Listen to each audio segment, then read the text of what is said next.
भारतीय नौसेना की कार्रवाई जारी है। भारतीय नौसेना ने 24 घंटे के भीतर दूसरी बार मछली पकड़ने वाले जहाज अल नईमी को बचाया है।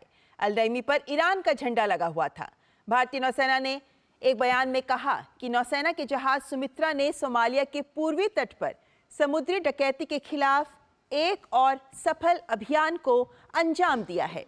भारतीय नौसेना ने मछली पकड़ने वाले जहाज अल नईमी और उसके चालक दल को 11 सोमाली समुद्री लुटेरों से बचाया और इस जहाज पर 19 पाकिस्तानी नागरिक भी सवार थे।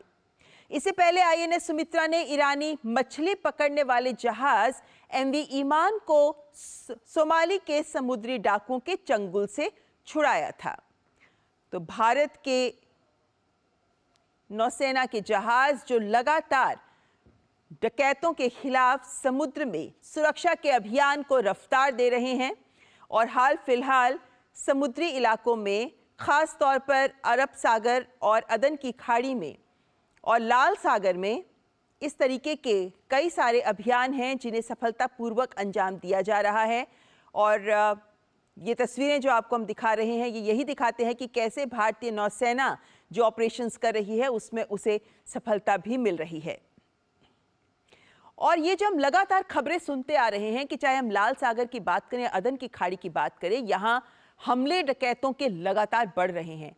क्या कारण क्या है ये पूरी तस्वीर, आइए आपके सामने सबसे पहले इसी को स्पष्ट करते हैं कि जो पूरा क्षेत्र है, एक बार इसको आप गौर से देखें। ये जो पूरा क्षेत्र है, इस क्षेत्र में अगर आप यहाँ से देखना शुरू करें तो ये भारत है। भारत के साथ हम देखते हैं कि नीचे हिंद महासागर है, इसके आगे अरब सागर है, अदन की खाड़ी, और अदन की खाड़ी जो है, इस अदन की खाड़ी के आगे ये लाल सागर है।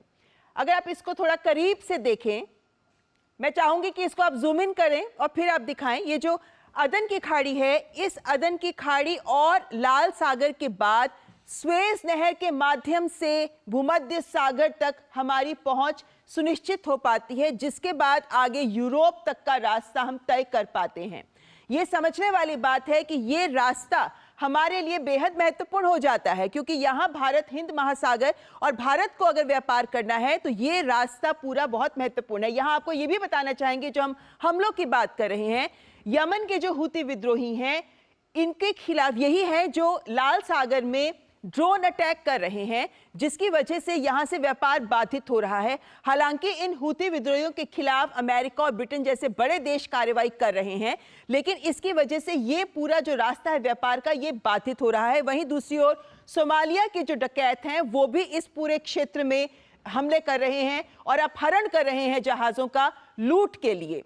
और एक रिपोर्ट जो इंटरनेशनल ओशन ब्यूरो की रिपोर्ट है, वो ये भी बताती है कि किस तरीके से इस पूरे क्षेत्र में पिछले साल की हम बात करते हैं 2023 की, तो 10% इन हमलों में वृद्धि हुई है। आगे बढ़ें तो इसकी जो महत्ता की बात कर रहे हैं इस ट्रेड रूट की, लाल सागर की, तो इसका कुछ छोटे आंकड़े आपके सामने कि ये जो लाल सागर है ये इसलिए महत्वपूर्ण है कि इसमें वैश्विक समुद्री व्यापार का 14% यहीं से होता है। तेल परिवहन का प्रमुख परिवहन स्रोत है ये। प्रतिदिन 5.5 मिलियन बैरल कच्चा तेल इसी लाल सागर से होकर गुजरता है, इसीलिए इसकी महत्ता बहुत बढ़ जाती है। अब आपके सामने भारत के लिए क्यों महत्वपूर्ण है, इसको भी रखना चाहेंगे।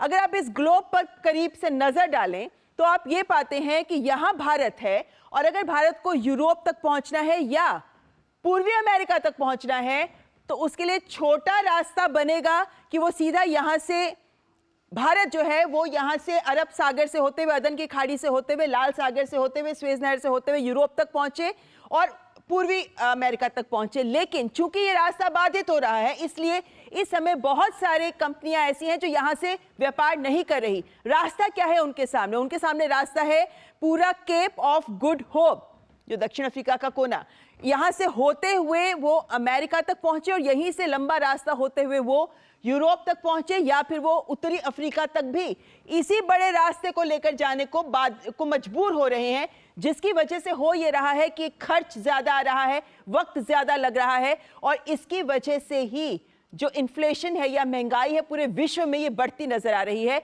क्योंकि ये जो रास्ता है व्यापार का ये बाधित हो रहा है। और भारत का महत्वपूर्ण रोल इन मायनों में महत्वपूर्ण हो जाता है कि भारत की ओर से इस पूरे क्षेत्र में सुरक्षा के लिए अधिक युद्धपोत हैं, उन्हें तैनात किया गया है। आईएनएस सुमित्रा, अगर हम कुछ ऐसे बचाव अभियानों पर नजर डालें, संक्षेप में 29 जनवरी को एफवी ईरान 17 ईरानी नागरिकों के साथ इस जहाज को बचाया गया। आगे बढ़े तो 30 जनवरी को जबकि 19 पाकिस्तानी नागरिकों वाले अल नईमी इस जहाज को भी यहां बचाया गया। ये आईएनएस सुमित्रा के कुछ अभियान जो आपके सामने हम रख रहे हैं। आगे बढ़े तो हम ये भी पाते हैं कि ना केवल आईएनएस सुमित्रा बल्कि आईएनएस विशाखापत्तनम भी है जो इसी काम में लगा हुआ है, सुरक्षा दे रहा है। 27 जनवरी की बात करें तो यहां एमवी मालिन लुआंडा इस जहाज को बचाया गया। 22 भारतीय थे इसमें, बांग्लादेशी नागरिक भी थे इसमें जिनको बचाया गया। 17 जनवरी की बात करें तो एमवी जेनको पिकार्डी इस जहाज को बचाया गया। 5 जनवरी को देखें तो हम पाते हैं एक लाइब्रेरियाई जहाज को भी बचाया गया। और आगे बढ़े तो हम पाते हैं 23 दिसंबर को भी लाइब्रेरिया के एक जहाज को ही बचाया गया था। ये कुछ एक ऐसे बचाव अभियान जो आपके सामने रखे हैं, लेकिन केवल आईएनएस सुमित्रा और आईएनएस विशाखापत्तनम ही नहीं, पहले इस पूरे क्षेत्र में लगभग 2 ही ऐसे जहाज थे जो युद्धपोत थे जिनको रखा गया था, लेकिन अब ऐसे 10 से 12 युद्धपोत हैं जिनको भारत ने इस पूरे क्षेत्र में रखा है। समझने वाली बात यह है कि जहां एक और सोमालियाई लुटेरों और हूती विद्रोहियों के ड्रोन अटैक से बचाने के लिए अमेरिका और ब्रिटेन जैसे देश काम कर रहे हैं, तो वहीं दूसरी ओर भारत इस पूरे क्षेत्र में जो सुरक्षा दे रहा है वो सुरक्षा बहुत महत्वपूर्ण अहमियत रखती है, खासकर आज के भू राजनीतिक दौर में। लेकिन ये समस्या ऐसी है जिसका हल निकाला जाना बेहद जरूरी है और मौजूदा दौर को देखते हुए यही मुश्किल लग रहा है। फिलहाल ये रुकेंगे एक ब्रेक के लिए। आप देखते रहें न्यूज़ नाइट।